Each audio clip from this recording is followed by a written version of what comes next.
আফ্রিকার জঙ্গলে যদি কোনো প্রাণীকে নিয়ে সবচেয়ে বেশি হট টপিক থাকে তবে সেটা হলো ব্ল্যাক মাম্বা। শুনে মনে হতে পারে সেটা হয়তো কয়লা দিয়ে গোসল করে এসছে, কিন্তু আসল টুইস্ট হলো সে মোটেও কালো নয়। তার গায়ের রং অনেকটাই জলপাই, ধূসর বা বাদামি। আসলে তাকে ব্ল্যাক মাম্বা বলা হয় তাদের গায়ের রঙের জন্য নয়, বরং তার মুখের ভেতরের রঙের জন্য। সে যখন রেগে গিয়ে মুখ হা করে তখন ভেতরকার কুচকুচে কালো দেখায়। শত্রুকে ভয় দেখানোর জন্য এটি বিরল কৌশল। এই বিশেষ বৈশিষ্ট্যই তাকে অন্য সাপ থেকে আলাদা করে। এবার আসি তার স্পিড নিয়ে।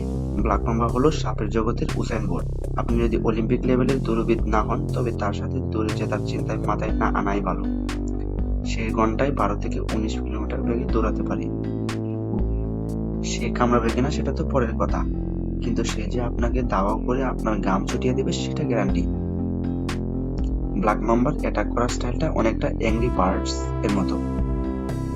সে কিন্তু একবার কামড় দিয়ে শান্ত হয় না। তার স্বভাব হলো একবার যখন কামড় দিয়েছি তখন আরো 2-4টা বোনাস দিয়ে দিই। এদের বিষয়কে বলা হয় ডেথ কিস বা মৃত্যু চুম্বন। শুনে বেশ রোমান্টিক মনে হলো এর কামড় গিয়ে রোমান্স করার সময় আর পাবেন না। মাত্র 20 মিনিটের মধ্যে আপনার শরীর সব সুইচ অফ হতে শুরু করবে। এক কামড়ে সে যে পরিমাণ বিষ ঢেলে দেয় তা দিয়ে অনায়াসে 20 জন মানুষকে পরপারের টিকিট পাঠিয়ে দেওয়া সম্ভব। এতক্ষণে তো তার বিলিয়নগিরি শুনলেন, এবার একটা অবাক করা তথ্য শুনুন। এত পাওয়ার, এত বিষ আর এত স্পিড থাকার পরেও ব্ল্যাক মাম্বা কিন্তু আসলে প্রচন্ড নাজুক। সে আসলে মানুষের ফেস ভ্যালু পছন্দ করে না।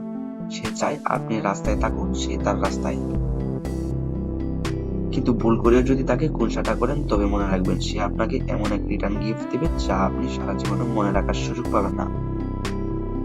তো কি মনে হয় আফ্রিকার এই ধরনের মুখোমুখি হওয়ার সাহস আছে তো, নাকি দূর থেকে ভিডিও দেখে শান্তি পাবেন? কমেন্টে জানান। আর এমন আরো রহস্যময় প্রাণীর গল্প শুনতে চাইলে আমাদের চ্যানেলে একটা সাবস্ক্রাইব দিয়ে রাখুন। ধন্যবাদ।